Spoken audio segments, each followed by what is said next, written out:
The morning air in Montevideo was crisp, but filled with excitement as passengers gathered at the airport, unaware that this flight would soon become the center of one of the most harrowing survival stories in history. Flight 571, a small Uruguayan Air Force plane, was scheduled to carry a group of young athletes, their friends, and family members across the towering Andes Mountains to Santiago, Chile. Among the passengers was Mateo Rivas, a young and energetic rugby player with an unshakable optimism, his eyes sparkling with anticipation for the tournament ahead. The airport buzzed with activity, people saying their goodbyes, parents checking tickets, luggage being loaded, but amidst the mundane airport chaos, there was an invisible tension. Mateo noticed it for the first time when he saw the dark clouds gathering on the horizon. Eduardo Alvarez, the experienced pilot, had flown countless missions over the Andes. His confidence reassured the passengers, and the crew moved with precise coordination as they prepared the aircraft for departure.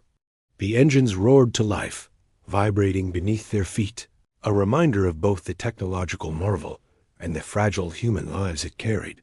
As the plane taxied onto the runway, the sense of adventure among the young passengers was almost palpable. They leaned over their seats to catch glimpses of the snow-capped mountains in the distance, the peaks piercing the morning sky like frozen sentinels. Once airborne, the plane climbed steadily, leaving the bustling city below and entering the calm, thin air of the Andes. The first hours of flight were filled with the gentle hum of the engines, the occasional laughter of friends making plans for the tournament, and the quiet reassurance of parents, hoping for a smooth journey. But as the aircraft descended, the weather began to change. Dark clouds rolled in from the west, thickening and obscuring the majestic mountains that had once inspired awe. Visibility dropped rapidly, and the plane was soon shrouded in a dense, blinding fog.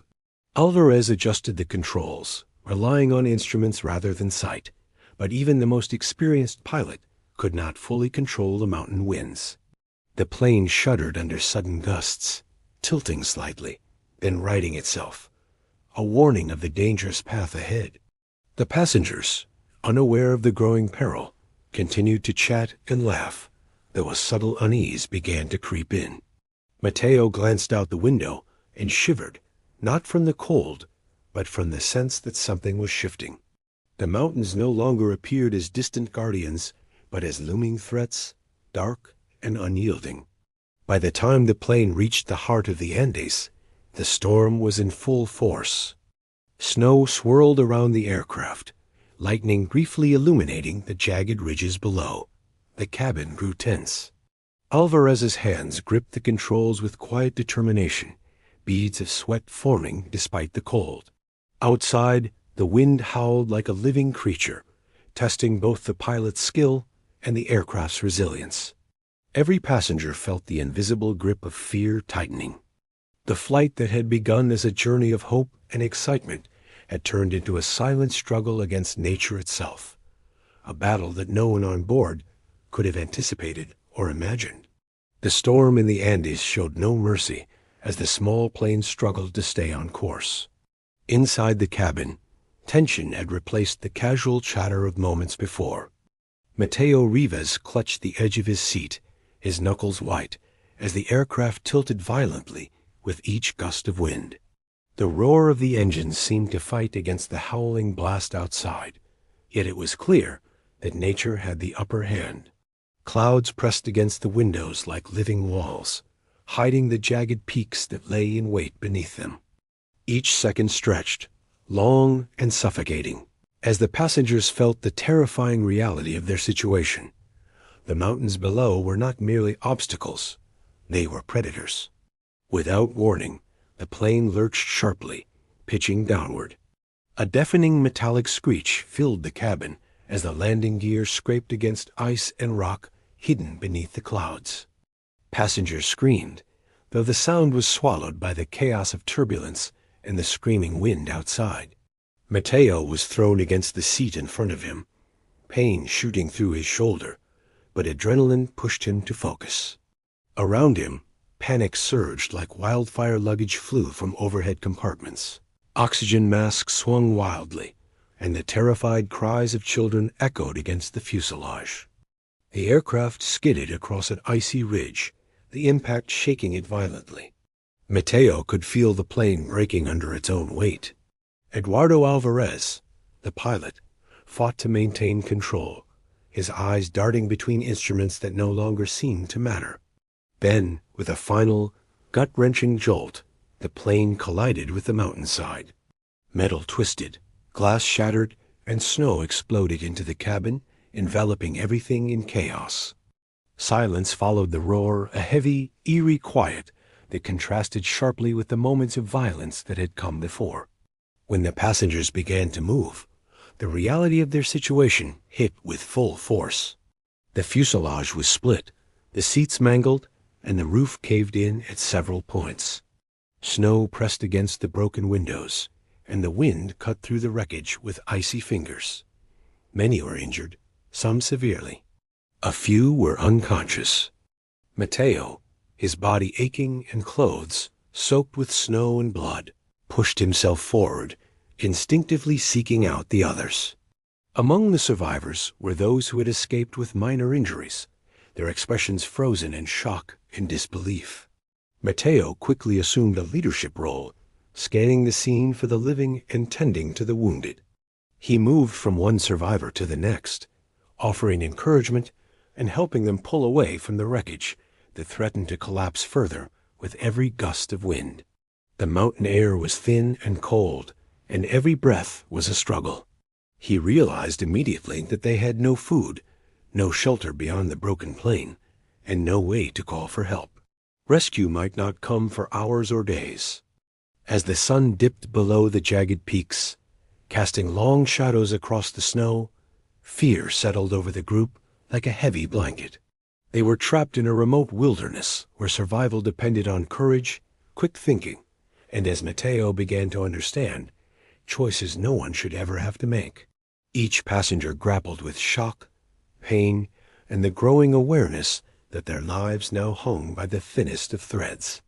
The Andes, beautiful and majestic, had transformed into an icy prison, and the true struggle for survival was only just beginning. The first night after the crash was the longest any of the survivors had ever known. Darkness fell quickly in the Andes, and with it came a cold so intense it felt like it was burning their skin. The survivors huddled together in the shattered fuselage of the plane, using every piece of clothing, blanket, and luggage they could find to form a fragile barrier against the freezing air. Mateo Rivas moved among them, placing arms around those shivering violently and urging them to stay awake. The wind outside howled like an animal, rattling the broken windows and whipping snow into every corner of their temporary shelter. Each gust seemed determined to steal life itself, and the survivors quickly realized that the night might be more dangerous than the crash itself. Inside the wreckage, the survivors were not only battling the cold, but also the growing fear that came from being completely isolated. The vast white expanse of the mountains stretched endlessly in every direction, and they had no sense of where they were or whether anyone was searching for them. Mateo's heart ached as he looked at the injuries of those around him. Bruises, cuts, and broken bones that had to be managed without medical care. Every movement was painful, but immobilization was even more dangerous in the freezing temperatures. He instructed the strongest among them to form a circle, leaning together to share warmth and watch over the weaker ones. Hunger made itself known as a sharp, gnawing pain in the stomachs of every survivor. They had only a few remnants from the plane, a handful of chocolate, some water bottles, and snacks that had been packed for the journey. It was barely enough to sustain them, and they knew it would not last. Some began to ration their portions immediately, while others could barely restrain themselves from consuming everything at once. Mateo realized that maintaining calm and order was as crucial as the warmth of their bodies. Panic would be deadly. As night deepened, the sounds of the storm outside seemed almost alive. The wind screamed through the wreckage, ice cracked on the fuselage, and snow shifted as if moving closer to crush them. Shadows stretched across the cabin, creating illusions of movement that sent shivers down spines already cold with fear. Some survivors began to quietly sob, overwhelmed by exhaustion, hunger, and the sheer enormity of their predicament. Mateo walked among them, offering steady reassurance, even though he himself struggled to suppress the rising panic inside him. Hours turned into an unending cycle of shivering, small movements, and whispered encouragements. Every minute felt like an hour, and every hour felt like a day. Mateo kept a mental tally of injuries, supplies, and energy levels, knowing that the choices he made tonight could determine who lived and who did not. By the time the first faint light of dawn crept over the mountains, the survivors were exhausted beyond words, but they were still alive. The night had tested them in ways they could not have imagined, forcing them to confront both the cold and their own fear. For Mateo and the others, survival was no longer a hope. It was an urgent, unyielding necessity that demanded courage, planning, and sacrifices they had yet to understand. By the third day, the full weight of reality had begun to sink in. The survivors of the crash huddled together in the broken plain, faces pale and bodies stiff from cold and injury. Mateo Rivas moved among them, scanning each face carefully. Every glance reminded him that survival was no longer about hope alone. It was about choices, endurance, and sheer determination. The small supply of food they had managed to salvage was gone within hours, leaving only the gnawing, persistent ache of hunger. Water was scarce, melted slowly from chunks of snow, and every sip was rationed with a precision born of necessity. Even the strongest were starting to feel the weakness that came from prolonged exposure and starvation. Injuries worsened with every passing hour. A deep cut on one of the passengers, Javier Morales, had begun to fester, and Mateo improvised bandages with torn clothing. Frostbite was already claiming fingers and toes, and every movement brought fresh pain.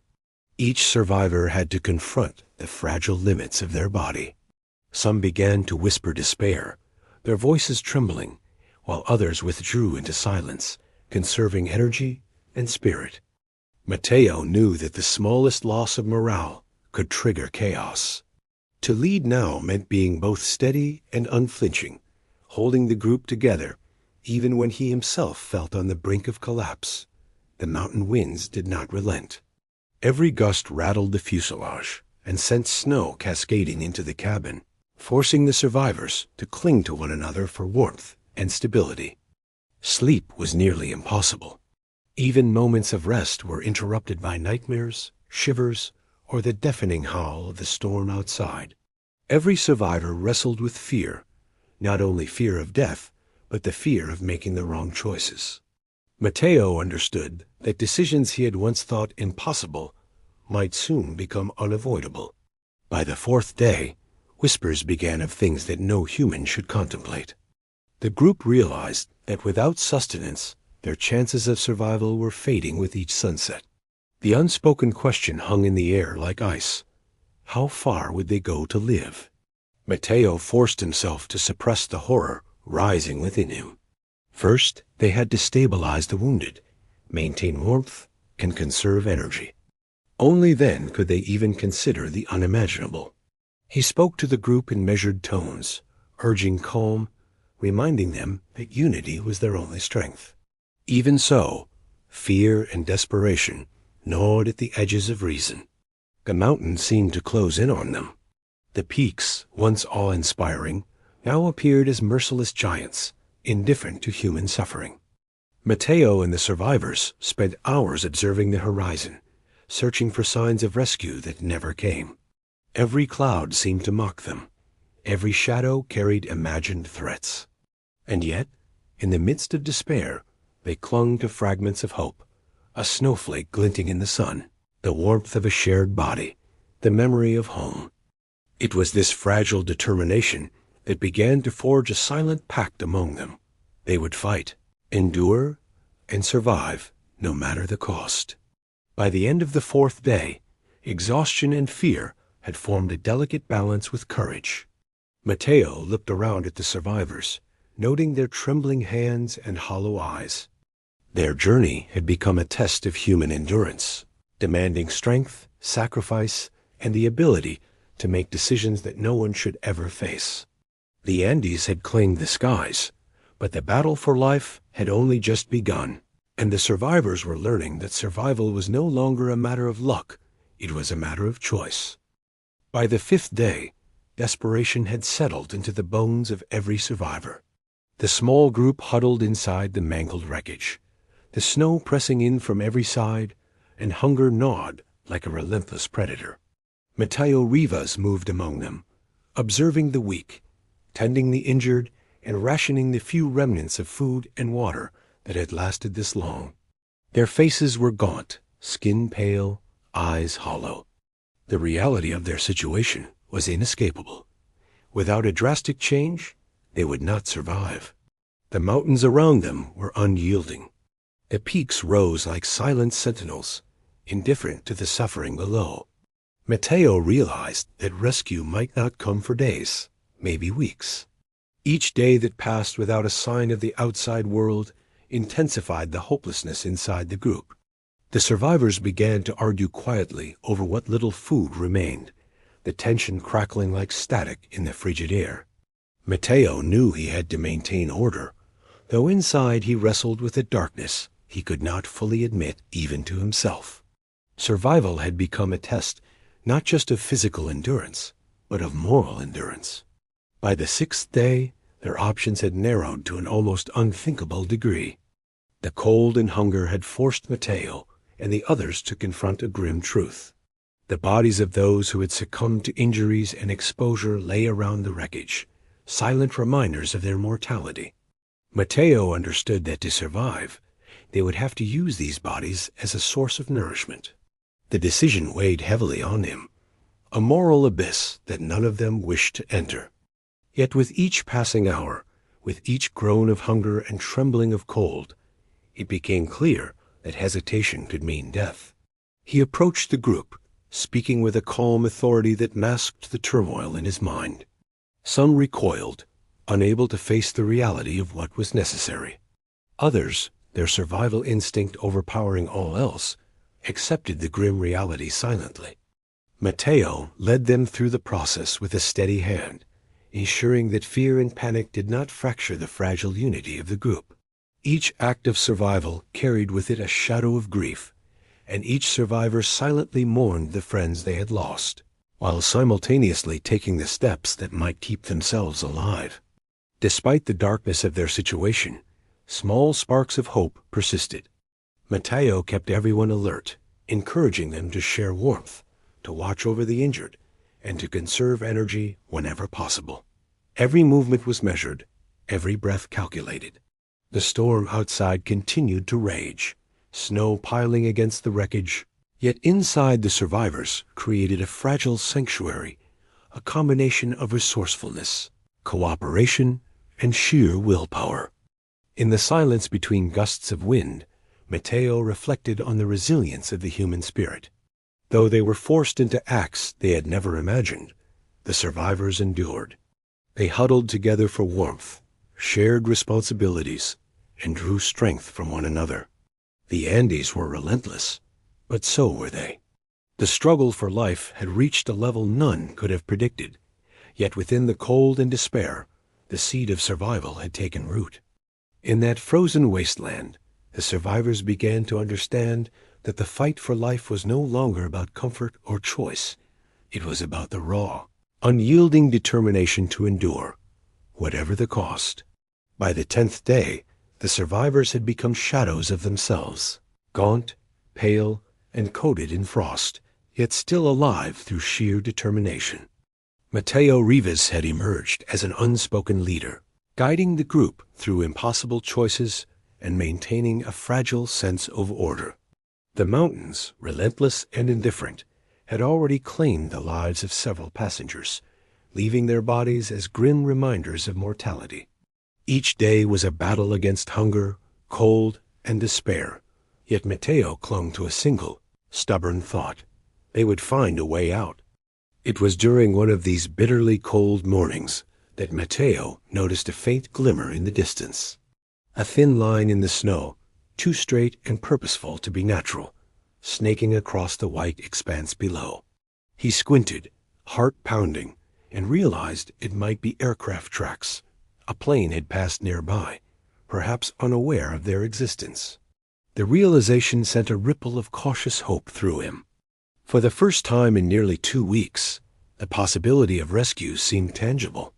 He moved quickly to share the sight with the others, masking the urgency in his voice with calm determination. The survivors sprang into action, gathering anything that could reflect light or create smoke. Pieces of the plane's metal, broken mirrors, even fragments of clothing were used to signal the skies.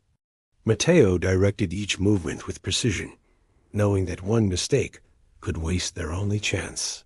The wind lashed at them, snow stung their faces, and the thin mountain air burned their lungs, but they persevered. Every flicker of sunlight against metal or fabric became a potential lifeline, a fragile thread connecting them to the world beyond the icy wilderness. Hours stretched into a day, and the mountains remained silent. The signals went unnoticed, and frustration began to gnaw at the group. Some whispered that perhaps no one was coming, that the storm and snow had erased them from existence. Mateo countered with steady words, reminding them that despair would be more deadly than hunger or frostbite. He paced along the snow-covered slope, eyes scanning the horizon for any movement. Every ridge, every shadow could hide the wings of a plane or the glint of sunlight reflecting off metal. His mind raced with calculations. If they moved, which direction offered the best chance? If they stayed, would they be seen? Then, late in the afternoon, a distant hum broke the silence. Mateo froze, heart hammering. A plane appeared, small and almost ghostly against the sky, circling the peaks below. Shouts erupted among the survivors, voices cracking with excitement and disbelief. Mateo coordinated a final burst of signals, smoke from melted snow, reflective shards, and waving bodies. The aircraft dipped lower, as if recognizing the desperate pleas of those below. For the first time in nearly 2 weeks, the survivors felt the icy grip of the mountains loosen. Despite the excitement, danger remained ever present. The storm could return at any moment, and their position on the ridge was precarious. Mateo knew that their survival still depended on discipline, endurance, and courage. As they prepared for the possibility of rescue, he looked at the group and saw not just exhaustion and fear, but resilience. Against all odds, the mountains had tested them, pushing them to the limits of human endurance, yet they had survived. For Mateo and the others, hope was no longer a fragile flicker, it was a lifeline, demanding careful, deliberate action to transform possibility into reality. The thin hope of rescue had barely begun to lift the survivors when tragedy struck with a force as merciless as the mountains themselves. Sofia Delgado, one of the group's most fragile members, had grown weaker with each passing day, her body unable to cope with the cold and starvation. Mateo Rivas watched her struggle. Every step she took a battle against her own exhaustion. He knew that to save the others, they might have to make choices no one should ever face. The group had survived by clinging together, but now the fragile balance between life and death demanded sacrifice.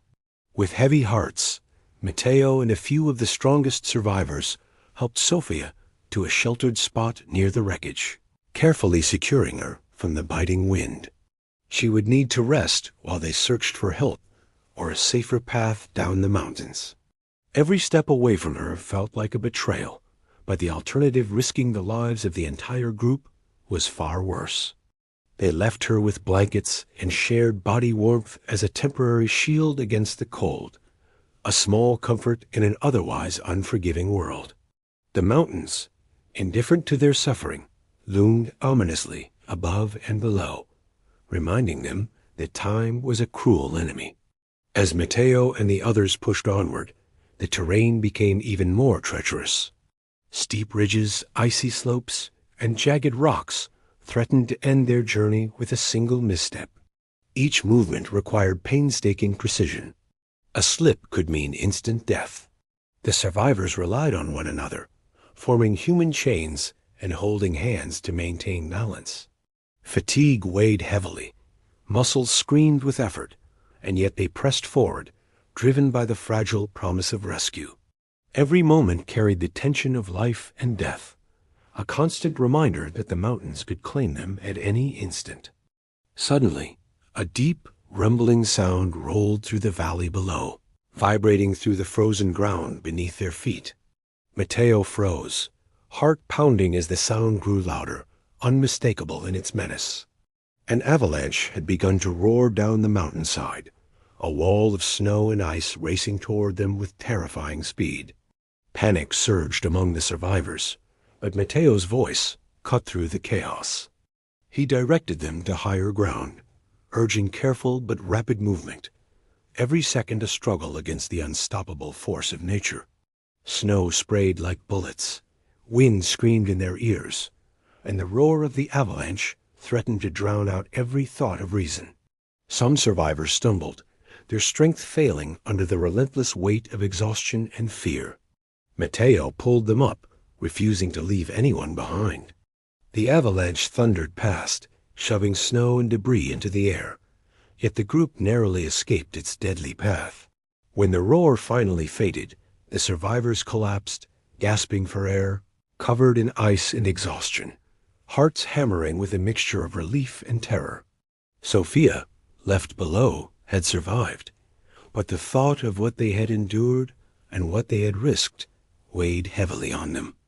By the end of the day, the survivors realized that every moment in the mountains was a delicate balance between life and death. Mateo's leadership, courage, and quick thinking had saved them once again, yet the relentless fury of nature remained a constant reminder of how fragile their existence was. They had glimpsed the possibility of rescue, felt hope flicker in their hearts, and faced the terrifying reality that the Andes could claim them at any instant.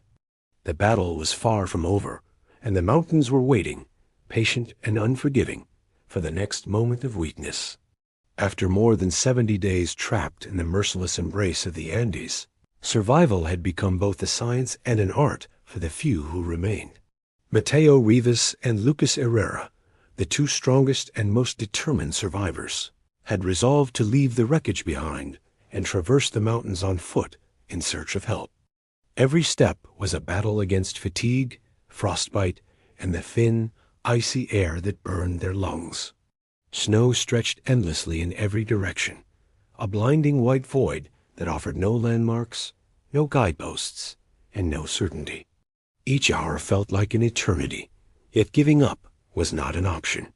The journey was unforgiving. Mateo led the way, cutting through snowdrifts, navigating ridges, and constantly scanning the horizon for signs of civilization. Lucas followed, supporting those who faltered, sharing the burden of frozen limbs and heavy hearts. Their minds were filled with images of the others waiting behind them, the injured, the weak, the ones who had not survived the initial crash. Each thought sharpened their resolve, reminding them that their struggle was not just for themselves, but for everyone still alive. Hunger clawed at their stomachs, and their bodies screamed with exhaustion, yet they pressed onward, step by painstaking step. After what felt like an endless trek, the two survivors spotted something unusual in the distance, the faint outline of a settlement, tiny buildings silhouetted against the mountains. Their hearts surged with a fragile, almost unreal hope. Mateo and Lucas increased their pace, summoning the last reserves of strength hidden deep in their bodies. Every step brought them closer to salvation, yet the mountains had taught them caution. One misstep could send them tumbling into a ravine or an icy crevasse, ending the ordeal with bitter finality. The tension between hope and fear was nearly unbearable, but they continued, driven by the desperate need to bring help to those they had left behind. Reaching the settlement, they collapsed, exhausted beyond words, and immediately called for assistance. Rescue teams mobilized quickly, braving the same treacherous terrain that had so nearly claimed the survivors. Helicopters and mountain teams ascended into the peaks, guided by Mateo and Lucas, who relayed the location of the wreckage with painstaking accuracy. Time seemed suspended as the teams approached, each minute stretching painfully. Yet finally, the first figures appeared on the ridge clad in rescue gear, moving with precision and determination. The reunion was surreal. Survivors, emaciated and frostbitten, wept quietly as they saw their rescuers approach. Relief, grief, and disbelief mingled in the frigid air. Mateo and Lucas helped the others down to safety, their hearts heavy with both joy and sorrow. The ordeal had left visible and invisible scars. Bodies were weakened, faces hollow, and minds haunted by the choices they had been forced to make. Yet against all odds, they had endured. Families, rescuers, and communities watched in awe as these young people, once lost in the frozen expanse of the Andes, emerged alive. The story spread rapidly, a testament to human resilience, courage, and the limits of endurance. Even as they were carried to safety, the survivors knew the mountains would never truly release them from memory. Each step down the slope, each breath of warmer air, carried the weight of grief for those lost and gratitude for those saved. The rescue was more than the end of a physical struggle. It was the conclusion of a moral and emotional ordeal that would remain with them forever.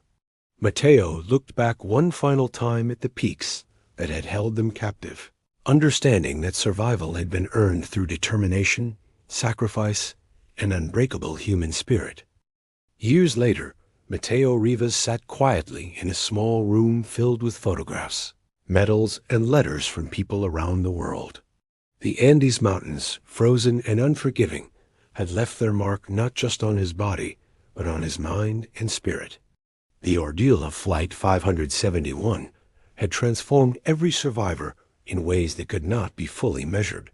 Some returned to normal lives, others carried scars that refused to fade, and all bore the memory of friends who had not survived. Mateo often reflected on the choices they had made, the desperation they had felt, and the moments when hope had been the only thing keeping them alive. The crash had become a story told over and over, in newspapers, documentaries, and interviews, yet for Mateo, it was far more than a headline. It was a testament to the fragile line between life and death, and the strength of human endurance when faced with unimaginable circumstances. The mountains had tested them mercilessly, stripping them of comfort, warmth, and certainty. They had faced hunger, frostbite, injury, and the moral abyss of survival.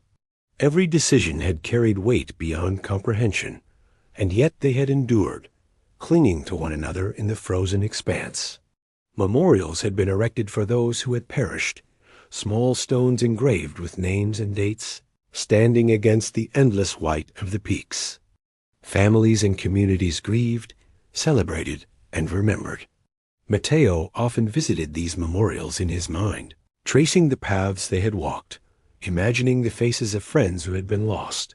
The mountains were silent now, yet in their stillness they told a story of cruelty and beauty, death and survival, despair and hope. For Mateo, walking away from those peaks had not meant leaving the Andes behind. It had meant carrying their memory, their lessons, and their sacrifices into the rest of his life. In the years following the rescue, Mateo dedicated himself to helping others understand the ordeal. He spoke at schools, universities, and survivor gatherings, always emphasizing resilience, courage, and the importance of unity in the face of adversity. Yet he also spoke of the darkness, the moral choices, and the emotional toll of survival, refusing to romanticize the experience. The Andes had taken much from them, but it had also given clarity. Life, no matter how fragile, was worth every effort to preserve, and hope, no matter how distant, was never to be abandoned. The story of Flight 571 remained a miracle not simply because they survived, but because it revealed the depths of human courage. Mateo often recalled the smallest acts of bravery, the warmth shared between shivering bodies, the careful tending of wounds, the encouragement whispered in despair. Each action had been a lifeline, each decision a thread in the web that had kept them alive. Though the mountains had left scars, they had also forged an unbreakable bond among those who remained. In the quiet of his room, Mateo closed his eyes and pictured the peaks one last time. The snow, the wind, the silent expanse, they were no longer enemies, but witnesses to the strength of the human spirit. Flight 571 had ended. The survivors had returned to the world, and yet the mountains would always remain, a reminder of fragility, courage, and the extraordinary will to live. The story had reached its end, but its lessons endured, echoing in every heart that heard of the miracle in the Andes. Life, Mateo understood, was fragile, but the human spirit was unyielding, and even in the most merciless conditions, survival was possible.